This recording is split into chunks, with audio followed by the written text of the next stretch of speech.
produknya Dokter Reza nggak ada yang bermasalah, nggak ada yang ditarik ke BPOM, nggak ada yang hanya produk yang dipakai untuk treatment di salonnya memang yang bermasalah. Tapi kan itu sudah dijawab ya, bukan satu kejahatan. Jadi menurut aku nih Bang Hotman, mohon izin karena saya ada di sana, ya tidak ada pemberian uang dari Dokter Reza itu untuk menutupi kejahatan. Yang ada dia memberikan uang itu karena takut dicemarkan, dirusak kredibilitasnya sebagai seorang dokter. Ancamannya itu.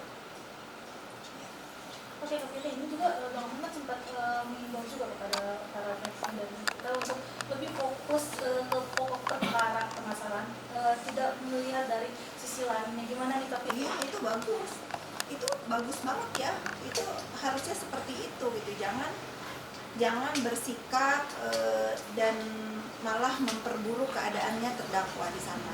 Karena kan semua persidangan itu dinilai ya, baik dari sikap terdakwa sendiri, lalu dari dari pembelanya ya, dari pengunjung juga, karena semakin tidak kondusif jalannya persidangan, semakin lama terdakwa mendapatkan kepastian hukum. Karena akhirnya apa?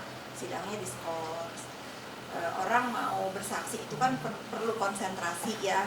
Siapa tahu harusnya saksi ini meringankan terdakwa karena diteriakin, karena euforia jadi buyar, mau menjawab apa jadi lupa gitu. Ya, sikap-sikap santun di dalam persidangan harusnya terjaga ya. Tapi Kak, kalau melihat kesaksian dari Samira kemarin, kan itu melihat gimana sih? Belum bisa disimpulkan. Samira ini kan masih harus bersaksi karena kemarin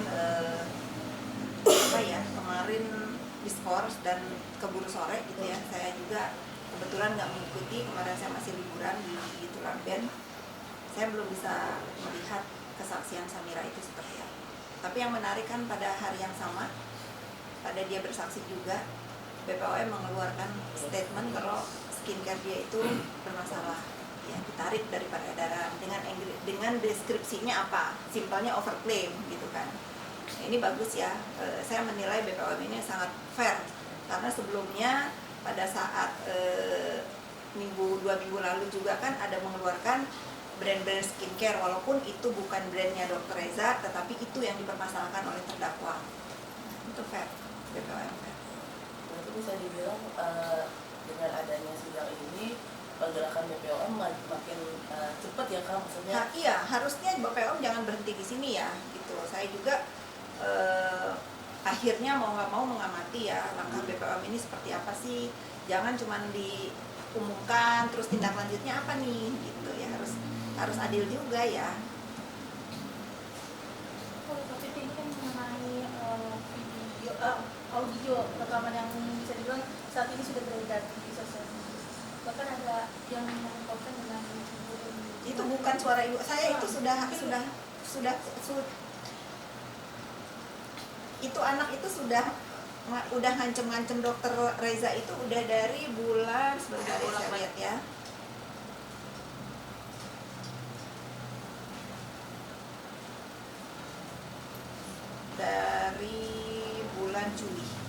Dari bulan Juli dia itu udah ngirimin rekaman-rekaman ke saya seperti ini. Cuman emang saat itu nggak kita gubris karena nggak benar gitu.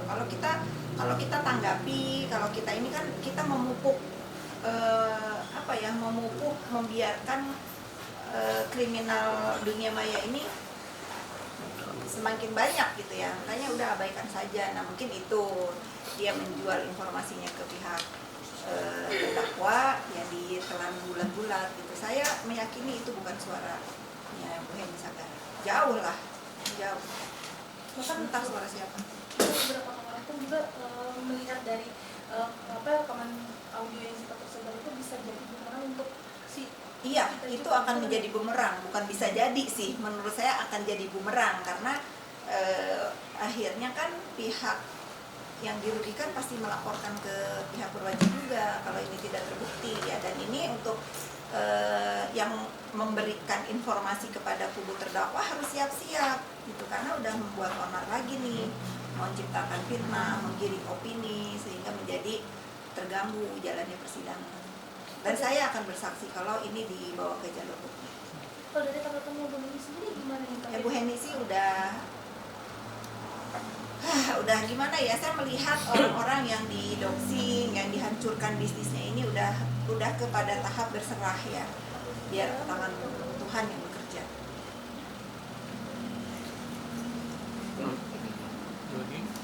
Laporan di Polres. Ada lagi? Tentang laporan yang di Polres. Tentang laporan di Polres. Oke, tentang laporan di Polres, tentu saya sebagai warga negara Indonesia akan kooperatif. Tapi dikoreksi ya, saya baru dapat 1 kali panggilan.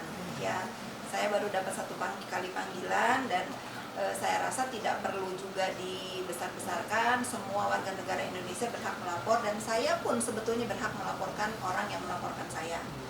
Itu ya, karena kalau saya merasa lebih pantas saya yang melaporkan dia daripada dia yang melaporkan saya.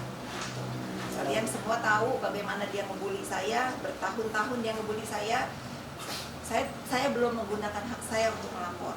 Tetapi kalau terdakwa memang pengen memperpanjang masalahnya dengan saya, ya ayo, saya mah akan hadapi. Buat saya untuk membela harga diri saya, keluarga saya siap apapun. Saya siap apapun. Saya akan datang, betul, saya akan datang. Saya juga pengen tahu apa sih yang dilaporkan. Karena seharusnya yang melaporkan itu, yang pantas melaporkan dia itu saya. Oh, ini kan laporan kan atas pencemaran nama baik gitu Kak. Iya, makanya nama baik siapa yang dicemarkan? Apakah nama yang melaporkan ini juga sudah baik namanya? Buktinya kan dia jadi terdakwa di sana. Iya kan? Nama baik siapa? Saya bertanya, nama baik siapa yang saya cemarkan? Kalau terdakwa merasa nama dia baik, kenapa dia jadi terdakwa sekarang? Gitu. Ya.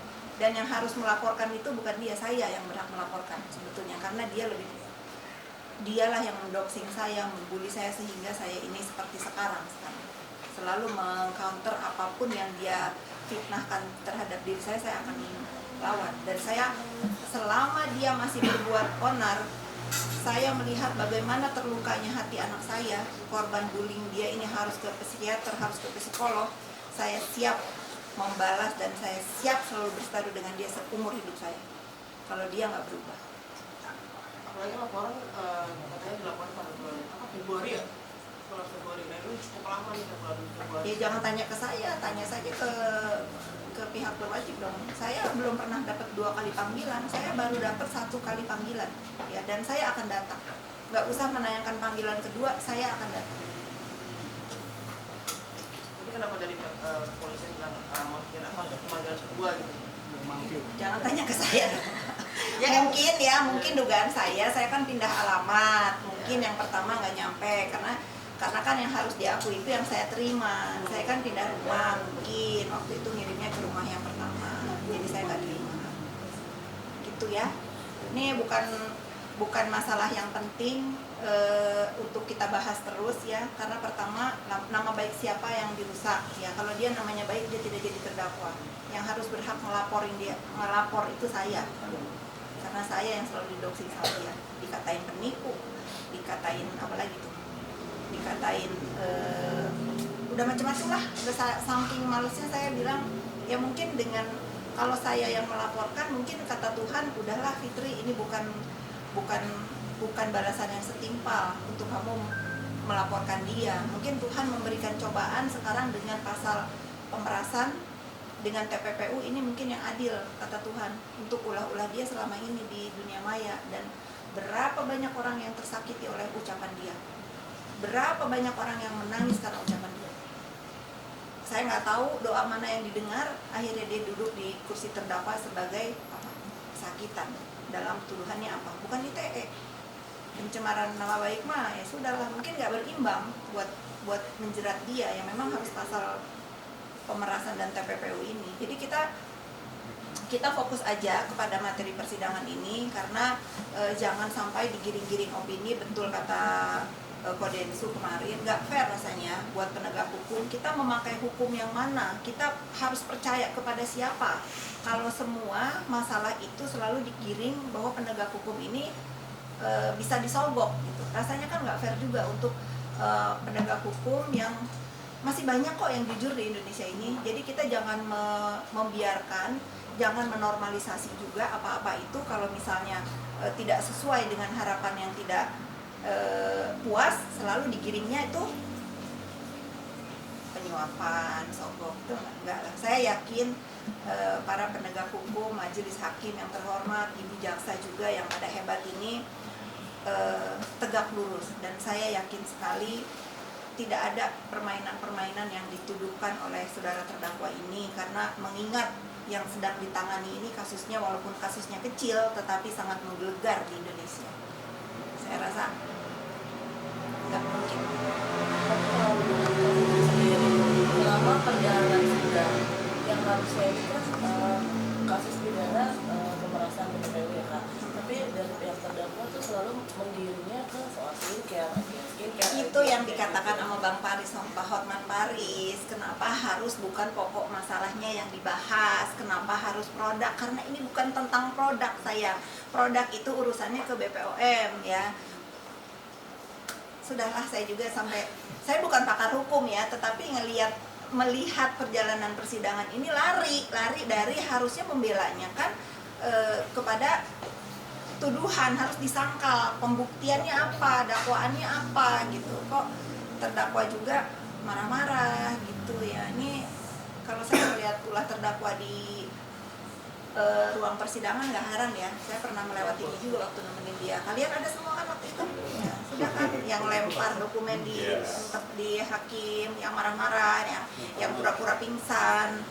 Belum ya pura-pura pingsan. Kemarin baru jongkok doang kan. Nanti ada edisi. Alhamdulillah. Ya, ada yang bilang ya, ada yang nge-DM saya, terdakwa mau pura-pura pingsan tapi ingat sama tasnya di kursi diambil sama dipindahin jadi dia sadar.